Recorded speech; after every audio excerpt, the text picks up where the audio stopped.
पालघर जिल्ह्यातील चहाडे परिसरात 11 फेब्रुवारीला रात्री सुमारे 10 वाजण्याच्या सुमारास भीषण अपघात घडला। पालघरहून मोनरच्या दिशेने भरधाव वेगानं जाणाऱ्या कंटेनरनं दुचाकीस्वाराला जोरदार धडक दिल्याने तरुणाचा दुर्दैवी मृत्यू झाला। मिळालेल्या माहितीनुसार कंटेनर क्रमांक MH16CC1515 वरील चालक अमरजित विक्रमजित चिंदवड वय 35 राहणार उत्तर प्रदेश जौनपूर हा पालघर मोनर मार्गावर भरधाव वेगात जात असताना चहाडे येथे दुचाकी स्वाराला जोराची धडक दिल्यानंतर चालकाने पळ काढण्याचा प्रयत्न केला, मात्र मासवण येथील पुलावर वाहनावरील नियंत्रण सुटल्याने कंटेनर पुलावरच पलटी झाला। त्यामुळे दोन्ही बाजूंनी मोठ्या प्रमाणात वाहतूक कोंडी निर्माण झाली। अपघाताची माहिती मिळताच अँब्युलन्स आणि पोलीस तत्काळ घटनास्थळी दाखल झाले।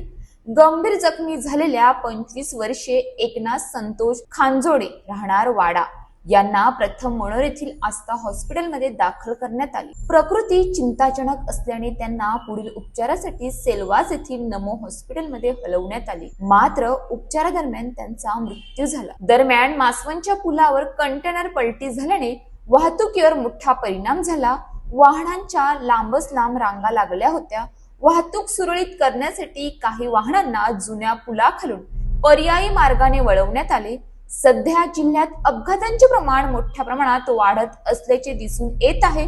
भरधाव वेग, निष्काळजीपणा आणि वाहतूक नियमांचे उल्लंघन यामुळे अनेक निष्पाप नागरिकांना जीव गमवावा लागत आहे। काही जण गंभीर जखमी होऊन आयुष्यभरासाठी अपंगत्वाला सामोरे जातात, तर काही जण आपल्या कुटुंबियांना कायमचे सोडून जातात। त्यामुळे वाहन चालकांनी वेग मर्यादा पाळून जबाबदारीने वाहन चालवावे अशी मागणी नागरिकांकडून होत आहे। अशाच ताज्या बातम्यांसाठी आमच्या न्यूज पोलीस रिपोर्टर चॅनलला लगेच सबस्क्राईब करा आणि बेल आयकॉन दाबायला विसरू नका।